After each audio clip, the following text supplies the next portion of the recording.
Good morning and welcome to the Unitarian Universalist Church of Pensacola. I'm really happy to see you all here today.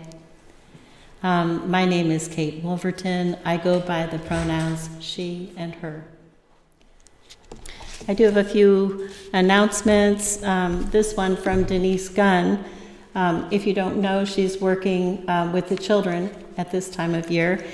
And if anyone would like to donate plastic eggs, stuffings, candy, fun things to help with the Easter egg hunt and party, please send her a text or email. It may be a day or two before she responds, but she will get it. Thank you. And please bring flowers to the service. It will be the flower communion next week. This is an announcement from Laura Keith King. Big thanks to everyone who turned out for the big work day yesterday. We got a lot done. I hope you guys noticed it when you drove into the driveway, how pretty everything looked. We'd like to thank the following people in church who helped, both with the cleanup and the fence. Kate and Jack Wolverton, Daniel and Heather Cobb, Farron Collins, Ed and Laura King, Kenny Hensey, Michael Newcomb, Mary Beth and Brett Ramsey, Hugh Ed Turner, Gary and Sharon Capon, and Marianne DeGrado. Thank you. And also, just for the heads up, we do have new assisted hearing devices now. I'm not sure if they're out in the congregation yet or... They're right at the door. Okay, they're at the door. And if you need any special instructions, you could ask Laura for that. Okay, this announcement is from Lauren Anzaldo. There is a lot going on to spruce up our parking lots and outdoor areas right now. And Desmond Anzaldo Satterwhite will be starting his Eagle Scout project that was supported by this congregation recently with the Fifth Sunday collection. This Friday, April 7th, starting at 9 a.m., we will be cleaning up, pressure washing, and raking in preparation for another work day the next day, Saturday, April 8th at 9 a.m., when we will be painting stripes in the parking lot. Please join us either day or both. Thank you, and you can contact either Scott Satterwhite or Laura Anzaldo.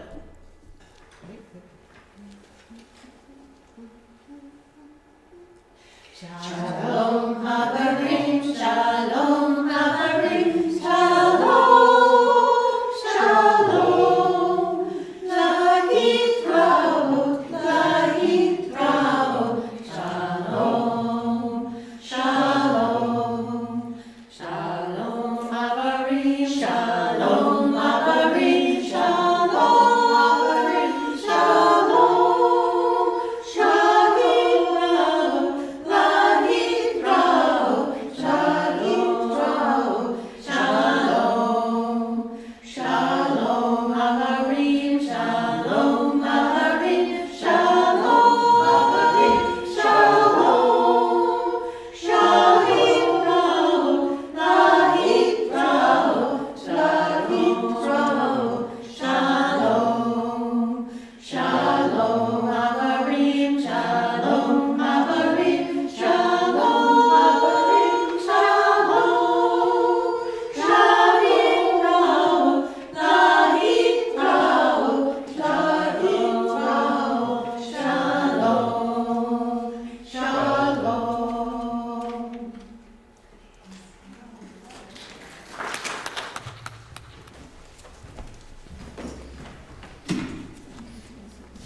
Good morning. Good morning. Now the opening words for this 1 hour, and it's by Paul Stefan Dodenhoff.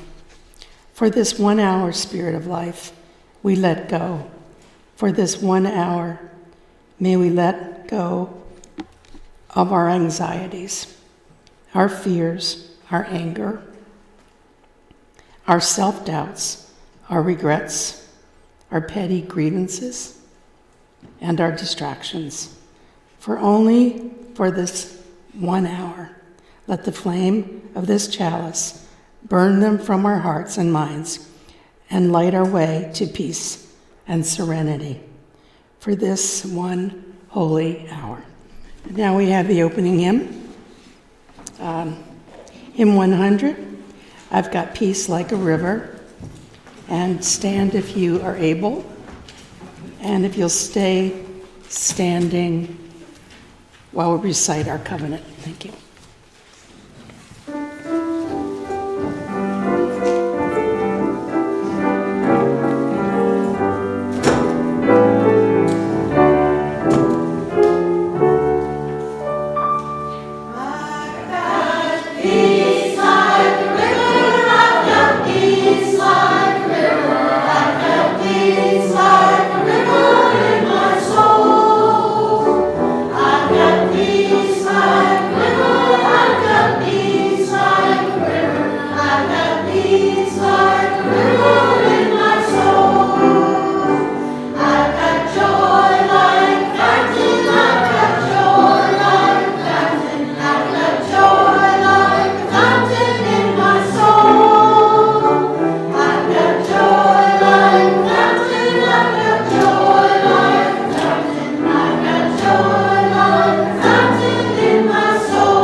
Love is the spirit of this church, and service its law.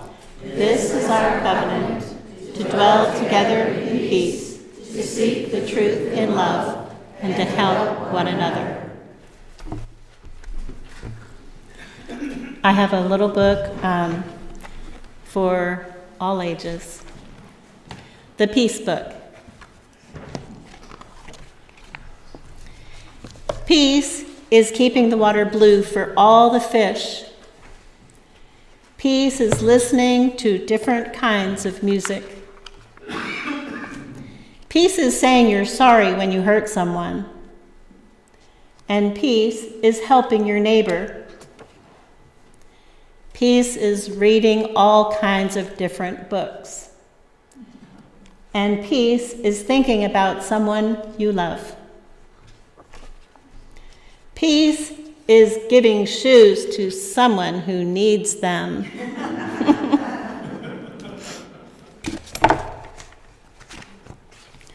Peace is planting a tree.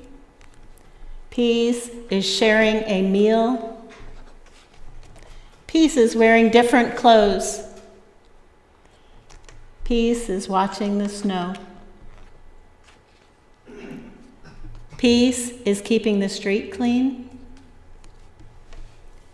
Peace is offering a hug to a friend. Peace is everyone having a home. Peace is growing a garden. Peace is taking a nap.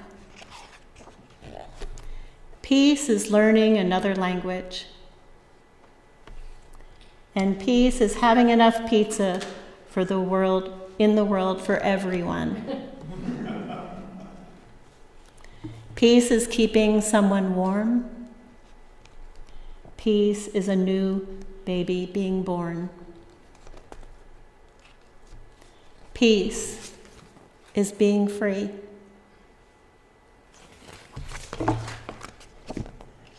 Peace is traveling to different places, and peace is wishing on a star.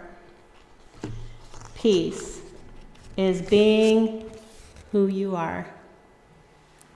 Thank you. We won't be singing anyone out today.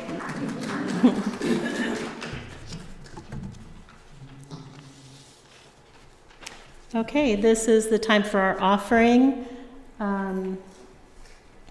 We are totally supported by our members here, so please give generously as you can. And I hope somebody will be passing around the baskets to you. Thank you.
Now it's my joy to introduce Barbara Wright.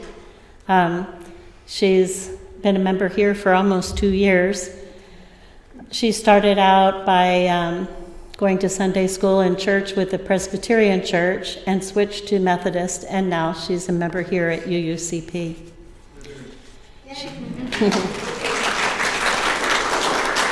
I'm still going to say more. She's got a great background. She went to study at the Catherine Gibbs School in New York City. She went to the Institute of Finance. She studied at the Literary Institute in London, England, and also back in New York City and UWF. She worked for Holland America Cruise Line for 24 years. And after retiring, she went back and worked for 2 years as a cruise consultant on ship. So she has traveled many places in the world and likes to learn about other cultures. And right now, she is the president of the Pensacola Archaeology Society at UWF and enjoys listening to the opera and the symphony and plays locally in Pensacola. Thank you. Please welcome Barbara.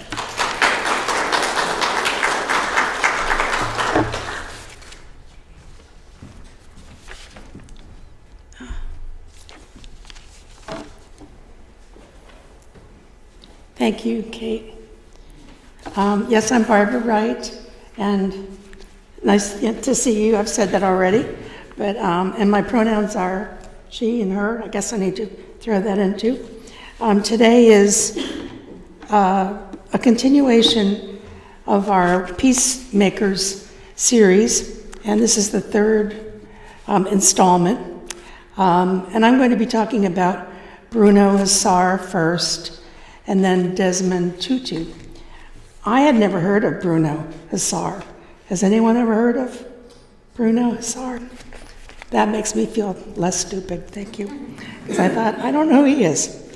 But as I was learning about him and reading about him, I thought, what an incredible man he is, or he was. He was born in Cairo, Egypt in 1911 to a Hungarian father and a French mother, both non-practicing Jews. Bruno Hussar was raised speaking English, French, and Italian. In Hussar's 18th year, his father passed away, and his family moved to France. He was working there to support his family, and when he was in France, his best friend died.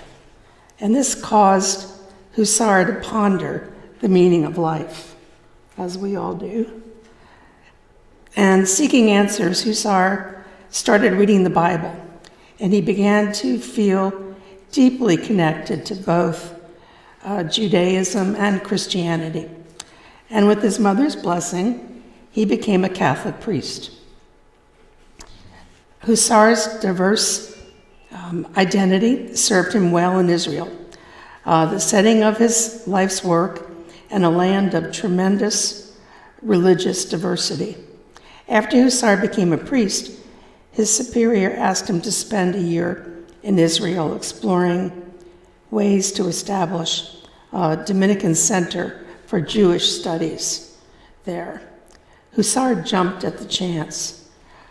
He dove into the activities for Interfaith Harmony, consulting to the Israeli delegation of the General Assembly of the United Nations, which is no small thing, and conducting conferences on Jewish, Christian and Jewish dialogue. In 1967, the Six-Day War brought attention to the dire need for reconciliation between Israeli Jews and Palestinian Arabs. Hussar realized that the true reconciliation to occur must share in the experiences of daily life as human beings. So began the dream of Neve Shalom in Israeli and Wahad al-Salam in Arabic, which means oasis of peace. Forming a model for a peace school was his dream. Referring to this school, he explained, for years there had been academies in the various countries where art of war has been taught. We wanted to found a school for peace too is an art. In 1969, a Trappist monastery heard of his vision and generously offered a lease to him of 100 acres of land for 100 years for a very minuscule rent, perched on top of a hilltop between Jerusalem and Tel Aviv. The property had been uninhabited and uncultivated since the 14th century.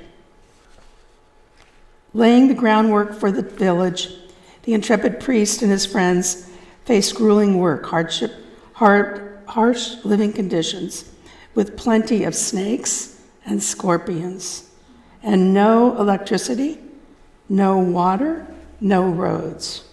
Talk about hardship. There, Hussar lived for 4 years in a shipping crate, an 8-foot cube shipping crate, where he carved a window and a door out of it. Don't anybody talk about their home being too small, right? 8 foot. To Hussar's delight, within a few months, a Jewish family arrived, and members of the Catholic organization Pax Christi contributed much welcome funds. Soon thereafter, more residents moved to the village, and Hussar noted they have done so because they can't bear being in a country where two peoples never stop fighting. These brave residents joined their experimental community, despite the risk of being denounced as traitors by their friends and relatives, because they chose to live on the other side, or with the other side. Seeing village children playing together as equals, Hussar beamed. Neve Shalom is certainly the only place in Israel where Arab and Jewish children are brought up together, seeds of tomorrow's peace. There, every student learns both Hebrew and Arabic, and in addition to traditional academic disciplines, studying each subject with both a Jewish and an Arab teacher. Most importantly, children learn to respect and appreciate each other's identities. Being a priest, Hussar originally imagined that the village would have a strong religious character. However, most of the families arriving were agnostic and led secular lives. Nonetheless, Hussar accepted them as they were and appreciated them for their willingness to devote their lives to creating peace and reconciliation and brotherly love. Hussar dreamed of creating a school for peace, and in 1978 his dream came true.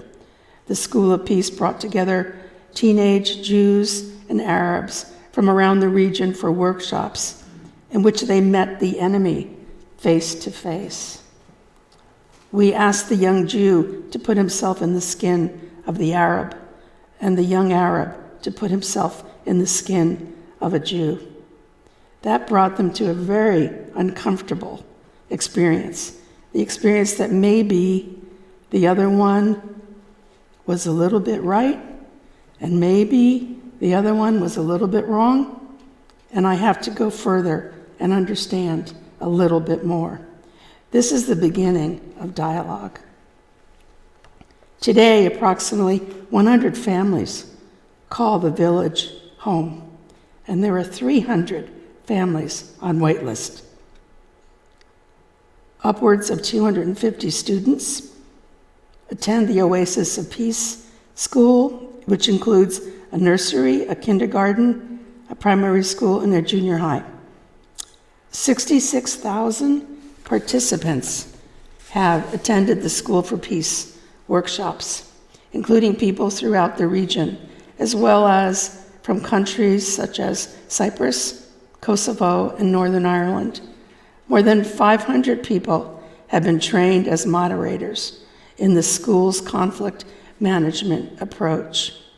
Hussar was nominated for the Nobel Peace Prize in 1988. The village has also been nominated for the Nobel Peace Prize numerous times and has won many awards. Reflecting on these accomplishments, Hussar said with a smile, "We were very naive, and I think that's the reason why we succeeded." The humble priest added, I have sown seeds. Others have cultivated the plants they produced. Steadily, Hussar carried on until 1996, when at age 84 he passed away. His epitaph was carved in 3 languages, Hebrew, Arabic, and English, and his body was laid to rest in the soil of his beloved village. Thanks to Father Bruno Hussar's vision and dedication, this hilltop village continues to serve as a beacon of hope, demonstrating that even in such a troubled region, interfaith harmony is possible. And our next peacemaker, who I know you have heard of, is Desmond Tutu. I've always loved that name, Tutu. In Klerksdorp, South Africa, Desmond Tutu was born in 1931 to a school teacher and a domestic worker who early on taught their son the value of honoring diversity. Tutu recalled, "I never learned to hate." At age 12, Tutu contracted tuberculosis and was hospitalized for nearly 2 years. During his hospitalization, he received weekly visits from Trevor Huddleston, a white Anglican priest who became a celebrated anti-apartheid activist. And Huddleston's kindness had a profound effect on Tutu. Initially trained as a teacher, Tutu changed his career to theology. After growing frustrated with the pitiful education system afforded blacks under apartheid. Apartheid, a policy of strict racial segregation, enabled the white minority, made up of British and Afrikaners, people of Dutch, German, and French descent, to dominate the majority made up of blacks, Asians, primarily from India, and other people of white and black and Asian heritage. Tutu explained one's race determined where one could live, where one could attend school, whom one could marry, the job that one would do, and where one would be buried. One of Tutu's most heart-wrenching encounters with apartheid occurred when he and his wife Leah and their children were picnicking on a black beach. The Tutu's youngest child saw swings nearby on a white beach. Tutu remembered her daughter said, "Daddy, I want to go on the swings." And I said, "No, darling, you can't go." What do you say? How do you feel when your baby says, "But Daddy, there are other children there"? How do you tell your little darling that she could not go because she was a child, but she was not really a child, not that kind of a child? It breaks your heart. In 1960, peaceful demonstrators gathered to protest the pass, an identification document that blacks had to carry at all times. At the site of the demonstration, police opened fire and they killed 69 demonstrators in their backs as they fled the massacre, as they fled the demonstration. And this was become to be known as the Sharpsville Massacre. After becoming Bishop of Lesotho, Tutu courageously denounced apartheid by refusing to carry the pass and publicly urging Western nations to impose economic sanctions against the South African government. Taking this controversial stance, Tutu risked imprisonment and received repeated death threats. Yet he persevered while remaining civil to his opponents, understanding that many whites had been born under apartheid and never had reason to question it. Tutu told officials that white officials that justice would ultimately win, and he would invite them to join the winning side. For his nonviolent approach, Tutu received the 1984 Nobel Peace Prize. Even as a Nobel laureate and later as Archbishop of Cape Town, Tutu was still not free.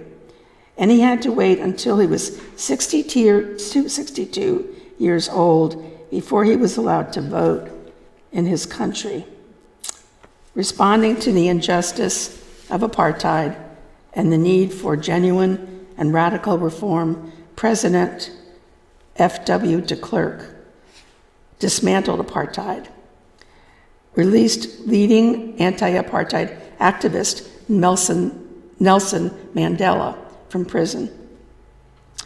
After more than 300 years of white rule, South Africa elected its first black president, Nelson Mandela. With a new democracy emerging, South Africa faced a difficult decision to punish apartheid-related offenses or to let bygones be bygones. Boldly, the country chose a more constructive but challenging third option, reconciliation. To accomplish this, a Truth and Reconciliation Commission was established to hear testimony from people who had committed and suffered gross violations of human rights during apartheid, and to help the parties reconcile their differences. Tutu was asked to chair the commission just as he was retiring from as being an archbishop. Later, he remembered my much longed for sabbatical went out the window. And for nearly 3 years, we would be involved in the devastating but also exhilarating work of the commission. Coincidentally, the multiracial commission first met at Bishop's Court. It was once home to Jan van Riebeeck, who in 1652 was the first white settler in South Africa.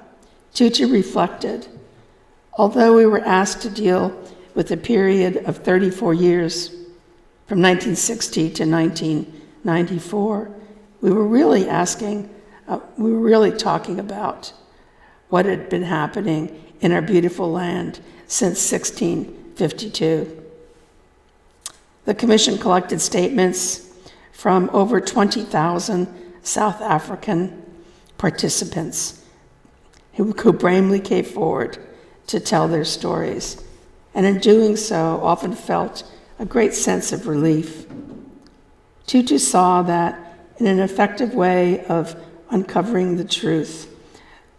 In traditional trials, defendants try to gain their freedom by lying.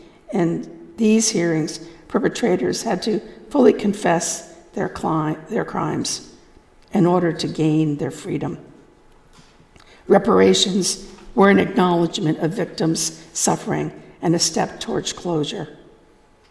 Forgiveness did not mean pretending that everything was fine, being sentimental, or forgetting or condoning what had happened. Instead, it meant fully addressing the past and allowing for a new beginning. This process was vital to South Africa. Personally hearing accounts of gruesome torture and killing, day after day, managing disputes between commission members, eventually took a toll on Tutu, who admitted candidly, "There were many moments when I thought I really should have had my head examined for agreeing to take this job of chairing this particular commission." During the course of the commission, Tutu was diagnosed with cancer. It just seemed to demonstrate what we were engaging in, sometimes something that was costly. Forgiveness and reconciliation were not something to be entered into lightly.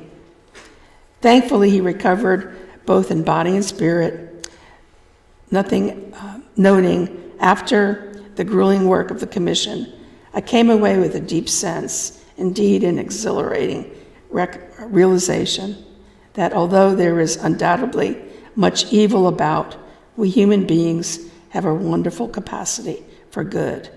We can be very good.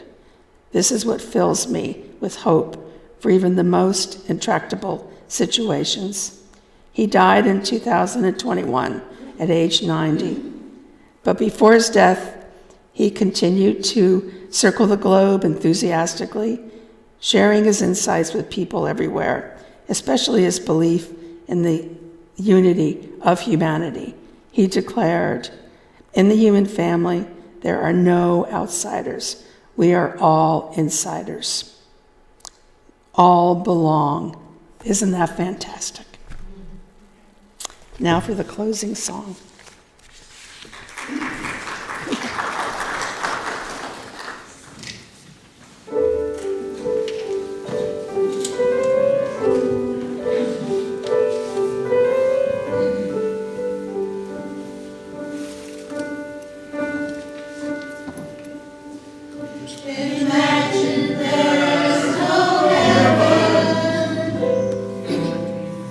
It's easy if you try.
And now our closing words are from Desmond Tutu. Peace is not a goal to be reached, but a way of life to be lived. It is far too easy to discourage, all too easy to criticize, to complain, to rebuke. Let us try instead to see even a small amount of good in a person and to concentrate on that. Dream, and then go for it. Thank you.